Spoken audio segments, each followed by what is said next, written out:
we're going to start with a rap session. This is what we do in all of my classes. Humanities class in my upper levels, the very first day of class. My lower levels, I usually wait until the end of the first week when people have added and dropped. And the reason for that will become apparent because I want to do this with the group that's going to be there the whole semester. But when I say a rap session, what I don't mean is actually rapping because nobody wants to hear me do that. But instead, it actually, since you're on my right, Kate, would you mind holding this? And if you could feed me the yarn while I wrap the yarn around the tube. See, I love plays on words. And what I want to do is I want to go around. We're all going to get a chance to do this. Because there's so few of us, please go out of the way to wrap a lot, because if we don't wrap enough yarn around this tube, it's going to be weird. Which will make sense later. But 3 questions to kind of get us on board with each other. One is just, who are you? What do you teach? And then also something you do in classes that helps make discussions go well. And I'll go ahead and start. I'm Jeremy. I'm in the philosophy department. I teach mostly non-Western philosophy, Indian, Buddhist, some Chinese. And I do philosophy of language and ethics. My primary area of research is in lying and deception. That's my humanities class on that topic, the book that I just co-edited with Kevin DeLapp from Converse. So non-Western philosophy and ethics and language. And something I do in class, y'all are here to learn that, so I'm not going to spoil the surprise. So now what I'll do is I will stop rapping. Kate, you can hand the yarn to your neighbor, and I will hand you this, and you can, if you don't mind following us up. Hi everybody, my name is Kate Blauk. I am a professor in the English department, and I teach, this semester I'm teaching 2 seconds of humanities on visual culture is my theme. I tend to teach kind of digital literacy and digital rhetoric themed courses.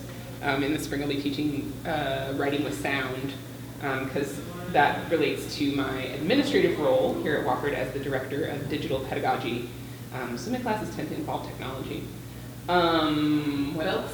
And something you do in classes to help make discussion effective. Something I do in classes to help make discussion effective. At the start of the semester, I do a lot of work to do kind of silly icebreaker teamwork type things with my students, usually improv comedy inspired games. I also, we just had the conversation today actually, but somewhere in the semester, I have a conversation with my students about what makes a good class. And we list all of that on the board and talk about the ways in which all of us are or are not contributing to that. And I think that tends to remind students that it's not just my responsibility to make class go well, and that they have some ownership and agency in that as well. That if they're tired and exhausted and not participating, then I can only do so much song and dance for class to go well, and so that usually works pretty well. They're like, oh yeah, I have a part to play in this too. All right.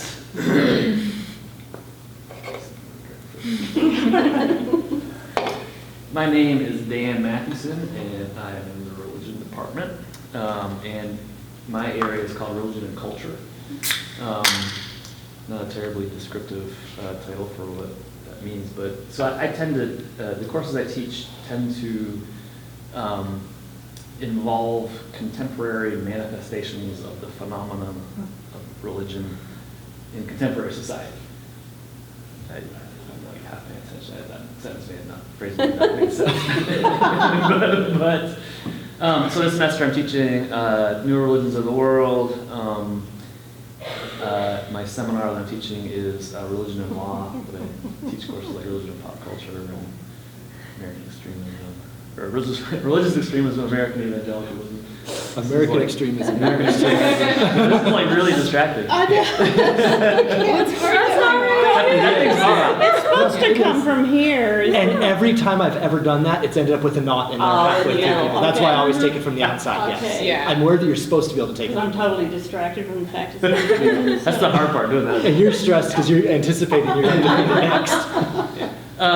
So one thing that I do in order to facilitate discussion, I try to create a very non-threatening environment in my classroom.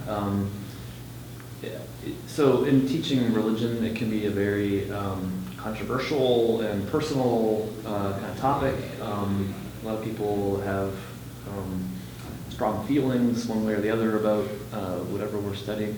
So I try to create an environment where everybody feels comfortable and like they can trust, we can trust each other to say things that are important and feel like we listen to each other and whatnot. So that's for me, it's a lot about the environment that I create in my classroom. It's not easy. No. Oh. Hi everyone, my name is Yiran. I'm from China. I'm the Fulbright teaching assistant this year at Henkel College. And I am an English teacher in a university called Beijing University of Chinese Medicine in Beijing. And it is a university focuses on the education of Chinese medicine and traditional Chinese culture.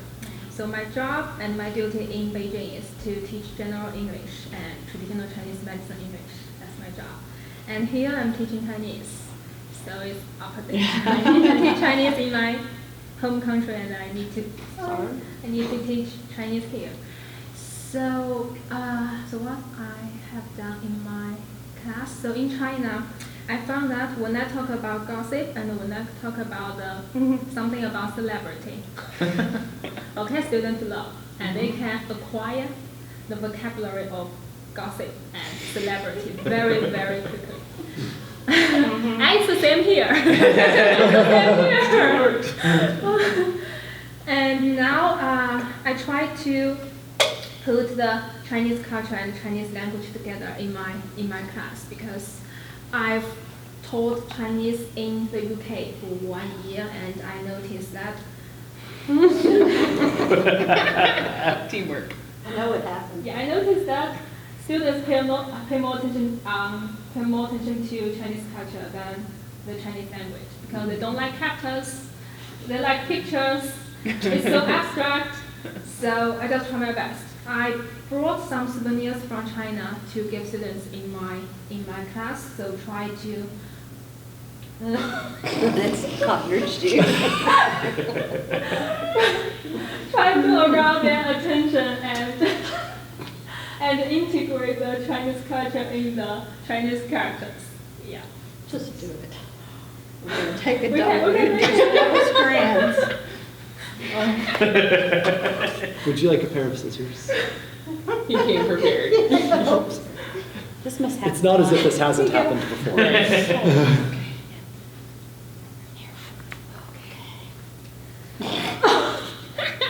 All right, start again with this one. No, wrong. If you want to take it out of the middle and you think it'll work, you're welcome to do that. Again, I've never had it succeed. I don't. I think it got pulled. It got the center twisted one up. The center one started coming out. Yeah. And one thing I noticed in China is that if you talk about English, about traditional Chinese medicine, students will be more interested. So I think they are so-called realistic because, yeah, Chinese medicine English is more related to their job, their career in the future. That's why they want to learn more about it. Shut up. Just go. Awesome. We got it. No judgment. I think this is part of the bonding experience. The biggest mess ever, I bet. Nope, not even On close. record. Not remotely. Oh, and you teach design? Is which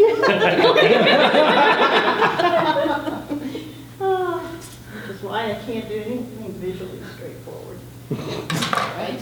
Oh, you're done? So Trina gets Trina to gets defeated. Okay, okay, best, let me just see what I'm, oh, we're going from the inside now. Okay. I'm excited about this. My name is Colleen Balance, and I teach theater design. And what else did you want to know? Something you do to help foster class discussions. My classroom discussions tend to be mostly about critiquing artwork and the design work that the students are doing. So I try to teach critiquing techniques and jargon, and then get the discussions going, get the discussions moving along a sort of critiquing of each other's work in a constructive criticism sort of way, and what can we do here to make this better? What's the problem you see? Why is it a problem? So it's completely different. It's some analytical, like if we're talking about the play first, and we're not talking about each other's work, visual work, then there are analytical things much more along the lines of what you would do in English or other text-driven classes. And I suppose, though, that there are specific questions that come up and still have to be addressed in terms of visuals, though.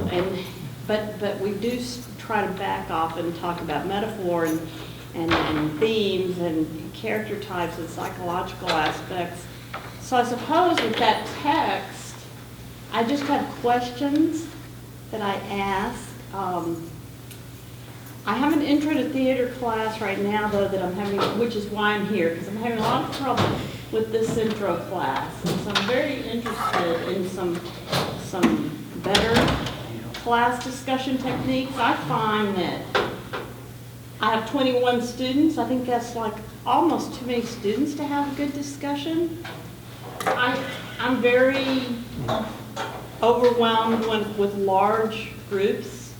Trying to have a discussion with 21 people, the same 6 or 8 or even 10 will talk, and then to stop them from talking and get the other 10 involved, then you're done with class, and not even everybody has said a word, and that's my big issue. And I don't know what to do about that. I don't know how to make that work better.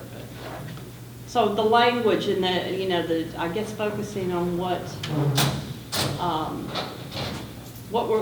the end product is going to be in terms of design is how I get people going. What'd you do? That was actually really fun. Messed up kind of way. Yes. Good luck.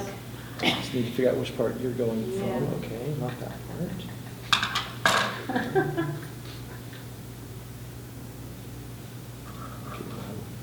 Okay, so my name is Trina, and trust myself.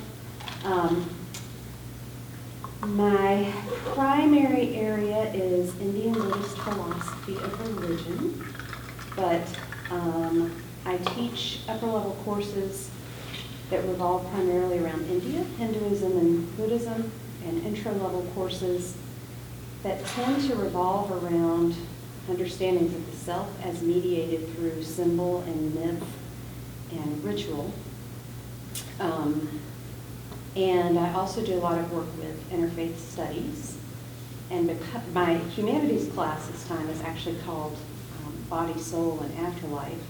And we're focusing on Buddhist notions of ontology and epistemology. And so when you asked us to say who we are, I was of course tempted to say I am a causally connected stream of momentary events. Jeremy and I, got a little Buddhism humor going. And who doesn't love that? You're a person-shaped bundle of suffering. So much. Exactly. So, what do I do to get, I think there's sort of the direct things, and then there are the more meta things. The more meta things would be the kind of things Dan described. I try to spend a lot of time early on in the class just naming some of the potential awkwardnesses that can happen when you are talking about religion in a classroom setting and trying to distinguish between what it means to do religious studies and what it means to do other types of things around the notion of religion. I try never to teach by humiliation. And in terms of specifics of getting conversations going, I tend to either try to find sort of examples from their own lives, or sort of, if there's some kind of dense philosophical concept, to try to figure out a more sort of seemingly applicable connection to their own lives, and talk about that, and then draw it, connect it for them to the concept we're talking about. And so that way they're able to talk about their own situation first, and then see that the work really does have something to do with them. Or I'll often start class by getting them to do some free writing for about 5 or 10 minutes.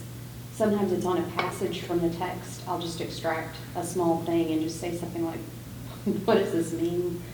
Or what are 3 interesting things you took from the reading? Or I'll ask them to do something like write about whether or not the number 2 exists, if it's relevant to what we'll be talking about that day. So that way, if I try to get someone who doesn't normally talk to talk, and they kind of have a deer caught in headlights type of response, if they want to just look down and read what they've written, they've got something there to work with.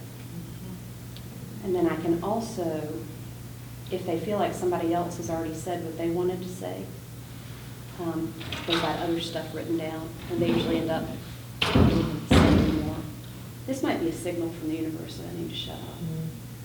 There's a little bit, but if you want to be done, you're done. I'm done. Okay. Get this done. There we go. My bundle of sufferings. So I was saying, and welcome to, you'll get a chance to understand what we were just doing, but in the interest of time and whatever, I'm going to go ahead and finish this thing up. I always do this with all my classes, as I said, and students are always probably doing what some of you here are doing, like, why the blazes are we doing this? Some of you may already know because you've seen what the end product of what this is going to become.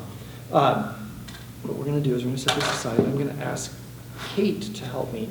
Can you simply pull that cardboard tube out? I can try. Thank you. You can just sit that wherever. I actually brought that back with me from Hawaii. Most paper, it's just a paper towel roll, but most of them aren't that solid, so there.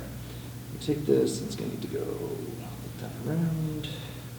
See, one thing is faculty members, professors, tend to talk more than students. So it wouldn't be this big with this number of students. I did, and I appreciate it because there's always an option, which is going to involve, you see, you brought a second zip. I anticipated a lot I of more this. slowly than I usually do.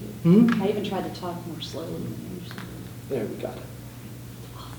What do you usually have the students? When we go around, it's always name. Then depending on the class, it'll change. It's like for my humanities class this semester, because it's on truth and lies, I said, what's your name? I asked them, why did you choose Wofford? Because I was anticipating the liberal arts discussion we were going to have, so I wanted a list of what people said, which is very funny because exactly 1 of the 16 students used the phrase liberal arts. 7 of them said small, and that's telling, right? So that gave me information that I could use later. The other thing I asked them, because the subject top of the class was, give us a story of one lie that you've been involved in, that you told or someone else told, or something that might be a lie, because that was the topic. Got some real fun stories. Typically what I'll do in a philosophy class is I'll ask them, again, saying the name, why this class, or why Wofford, and somewhere in there is going to be what's something you're good at. And the reason for that question, this is actually going to be addressing all of this, is it gets, one, doing this, everyone has talked. So the students who don't talk, students who are not used to talking, well, now they have once. And nobody laughed at them. They didn't get embarrassed. And if you ask them to say something they're good at, that's something most people are more or less comfortable saying something about themselves that's positive. And they learn about each other. They learn positive things about each other. So that's all valuable and helpful. I'll also ask what's something you wonder about, because philosophy is steeped in wonder and gets from what we're talking about today, from wonder to inquiry. Once I finish with this thing, we'll get into the conversation. But this is the point where while I'm doing this, I'll be asking students You know, what do you think this is for? Why do we do this? And somewhere along the way, the dawning realization begins. Like, why is he cutting it? And I also talk with the custodial staff, and I apologize to them. I'm like, look, there's going to be a mess one day a semester when I've done this. I'm sorry, and they're all very kind. I don't know how much they gripe about me behind my back, but to my face, they're kind. Gotta cut this. There's a dense yarn, and my scissors are getting dull. I'm totally borrowing that crafternoon. I don't get credit for it. You're so welcome to borrow it, but it's a friend of a friend who I learned that phrase from, that word from. It only works with afternoon classes, though.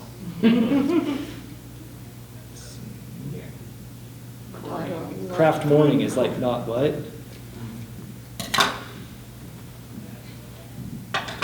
But now you're starting to see, oh, we've got a little poof ball. And a big mess. That's normal. You won't ever get all of the loops. You can get most of them.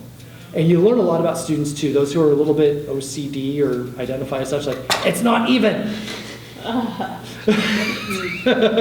Yeah, I've had students bring scissors to class and straighten it off. Like, great, whatever. So, do you prefer Zach or Zachary? Either works. Either? Okay, so I at least know your name, Zach. So what we did is we went around and we each said who we are, what we teach, and something we do to foster class discussion. Would love to invite you to do the same. My name is Zach Davis. I teach chemistry, and sort of more specifically, I teach quantitative analysis and chemical instrumentation. And so I came here because there's not a lot of discussion in chemistry. I'm looking for ideas. I'm itching to do a sabbatical, largely because I really want to go up to the Northeast where they have some of the prep schools there, use this Harkness method, where the classes are very small and they sit around a table and everything they do is discussion based. Everything from chemistry to math to history and philosophy. And they do it with a maximum of 12 people, so you're right, they keep it small. But I'm very intrigued to see how they do it, how they teach math or how they teach chemistry from a purely discussion-based point of view. In terms of getting discussions going, with my freshman class, or when you teach intro to chemistry, you can always bring in sort of the big hot-button topics, climate change and pollution and water scarcity and that kind of thing. And those can start discussions, but the issue is that then students don't necessarily have enough information to really direct that discussion towards chemistry. In the upper level courses, you can get more chemistry discussion going, but it's often, I mean, I guess with anything that's I don't want to say that other disciplines are not fact-based. But as with anything where you have to teach a certain set of material, discussions sometimes get off into this region over here that aren't at all related. Which can be good, but at the same time can distract from our learning goals. So I'm open to lots of ideas, and I'm curious to see how things work. Yeah, fix that liquid. So this is something I use in every one of my classes. It's called a community ball. We call it that, and I point out to students again, this is exactly the spiel I would give right after doing this in the first day or end of the first week. We made this. As a group, we as a community, we made this. Our ideas, our effort went into making this. From now on in class, this community ball serves as, have you ever read Lord of the Flies? This is our conch. Hopefully it works out better for us than it did for Piggy. Poor Piggy. Sucks to your ass more. The key thing about a community ball is it grants 3 rights. The first is the right to speak. Whoever has the ball gets to talk. And everyone else gets to listen and engage. And I've jotted up some notes up here, like measures of a good community. One of them is listening. This actually really helps people to focus their listening, because there's a quick visual reminder of who's got the ball, who should I be listening to. And if I'm talking somewhere else, like I don't have the ball and I'm talking and someone looks at me like, oh, right, sorry. So the right to speak, the right to invite. And you saw me already use it with Zach, right? It's like the person who has the ball gets to decide who gets the ball next. Which I also always point out to students, once I send this ball out, we could go the entire class without me talking again. If you don't give me the ball, I don't speak. And that's hard for me. But that's one of the things I like about this. Very oftentimes when we talk about a decentered classroom or discussion-based class, whether I've got 12 or 21 students, the conversation ends up being basically becomes 12 distinct conversations. I'll have a quick conversation with this student, then I'll have one with this student, then I'll have one with this student. That's not a discussion. That's really inefficient office hours. So what I want instead is this guides, the students get to decide who they want to hear from, the right to invite. The third and very, very important and really important to hold to is the right to pass. Receiving the ball is an invitation to speak, never a requirement to. It's really important if I want to build a sense of intellectual safety in the class, the students never feel that they have to talk now. They feel invited to speak. I always make a point early on, do we have the sixth class discussion dominate? And I'll ask them, I say, who here has been in a class where someone dominated the conversation? Hands will go up. Who's been the person who dominates the conversation? And people are surprisingly self-aware when they're the ones who dominate conversations. And then I tell them, one, if this is sitting in front of you for a long time, pass. Right? This is your visual reminder that you've been talking for a long time. And then I also point out, if there's someone who talks too much, don't give them the ball. Right? It's not up to me to regulate this community. As a group, as a whole community, we all get to regulate it together. If we've been here for 3 weeks and we haven't heard from Dan, someone else can say, I'm curious what Dan thinks about this. And Dan can participate or he can feel free to pass. But when students start getting invited by other students, it means something to them. They start feeling more comfortable about volunteering. So this thing does a surprising lot of the work in trying to move students from wonder to inquiry, and that phrase from the title. Here I'm going to be getting a little bit heavily into philosophy because, well, funny, that's what I do, but I think we all have PhDs, Doctor of Philosophy, so we're all philosophers. That idea of philosophy beginning in wonder and humans just asking questions, the stereotypical 2-year-old, that you will never get tired of asking why and learning new things. Where did they go by the time they become 18 or 19-year-olds and we're teaching them? Somewhere that went away. It got beaten out of them by teachers who weren't comfortable with inquiry or by teachers who were forced to teach to a particular test for whatever reason. I don't want to lay blame in any specific place, but so many of our students show up and they're not comfortable even wondering, let alone communicating that wonder.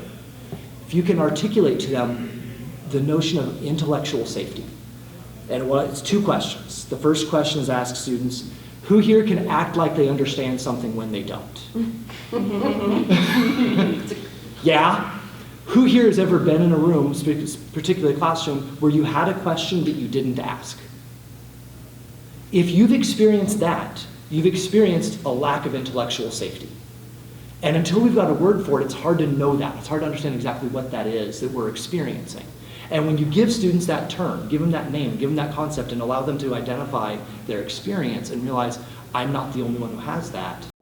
When you ask them weird questions, ask them, what evidence do you have that the world exists, that you're not dreaming right now in philosophy? Or, does the number 2 exist? Is another, we can get into chemistry as well, right? I actually had a student my first semester here after we did the Euthyphro problem, which is about the relative relationship between God and good, came to me and said, in my biology class, it got me wondering, we were talking about cancer. And I was like, is the cell cancerous because it mutates, or does it mutate because it's cancerous? I'm like, yep, you're doing philosophy.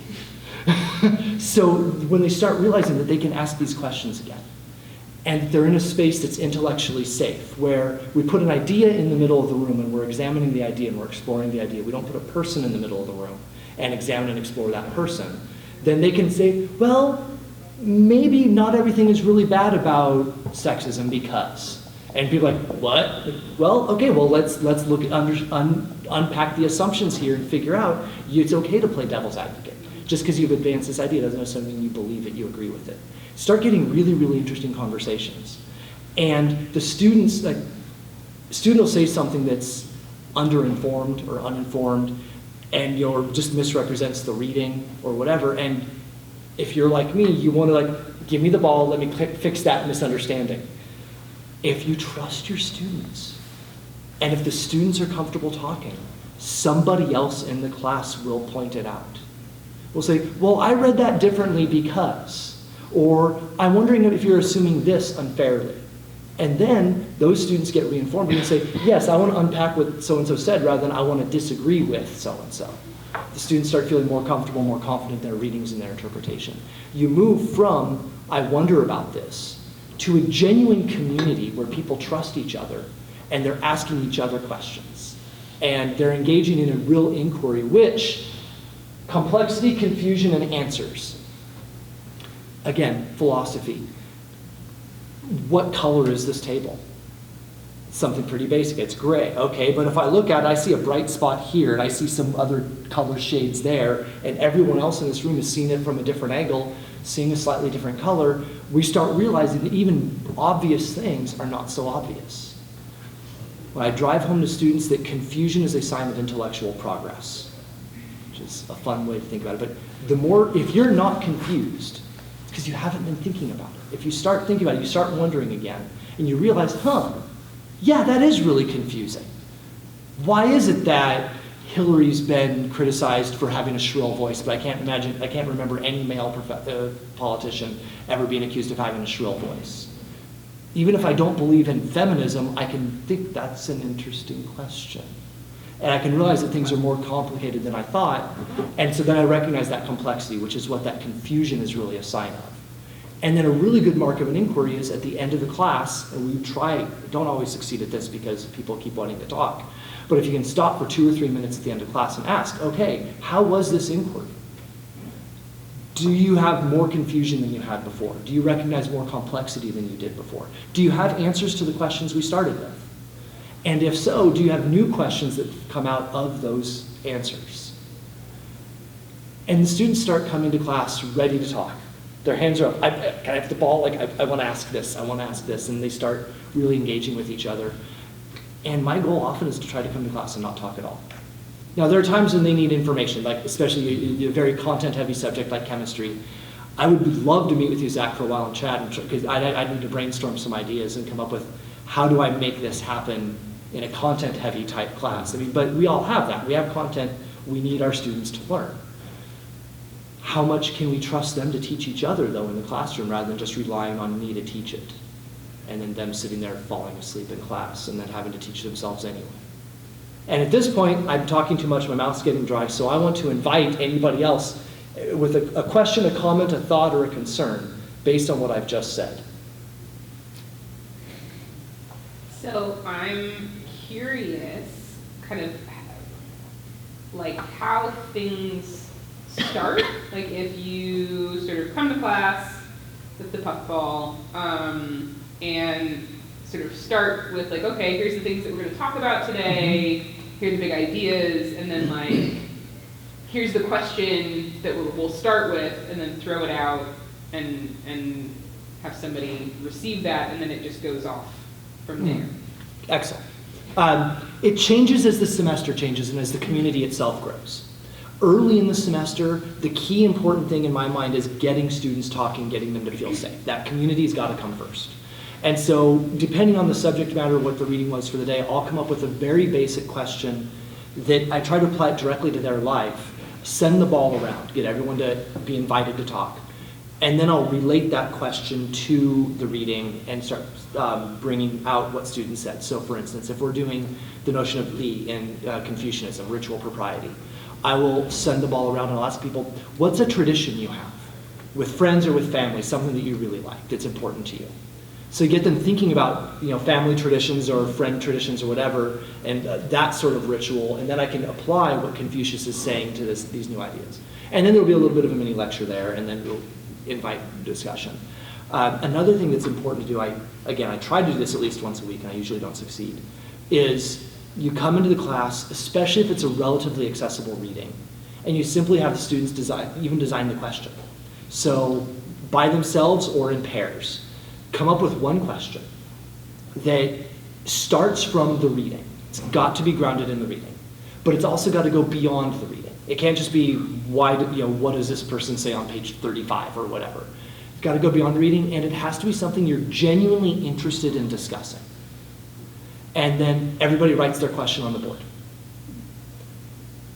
Or if they're pairs, the pairs are on the board. Some friends of mine who do this similar thing, they'll even have people put their name under the question. I've not gotten there yet, but I can see good arguments for doing that. But then what you do afterward is the class goes and votes. Each person gets 2 votes. You can vote on 2 different questions or 2 votes on one question if you really want to talk about that one. Whichever question gets the most votes, we start there. Give people a minute to kind of collect their thoughts, do a quick free write if they want to. You send the ball to the person who posed the question. Why is this question interesting to you? Where did it come from? And you let the inquiry go until it peters out. If it peters out at some point, if the energy seems to be flowing or ebbing, you can either kick new energy in by relating it to something else from the class, or say, is it time to move on to the next question? Because there's another question up there we can talk about instead. Early on, you'll get some really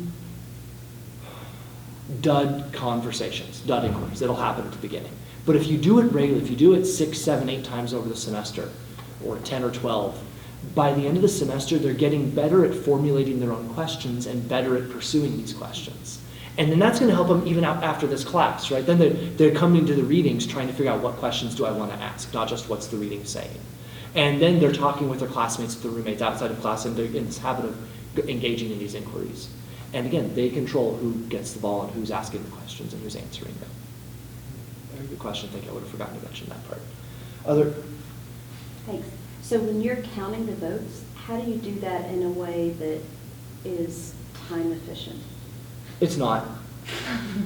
Do you point to them and say, how many vote for this one, how many vote for that one? And I just count hands, yeah. Okay. So they're all up on the board, so and I'll read the question out loud. Oh, I'm sorry, I should.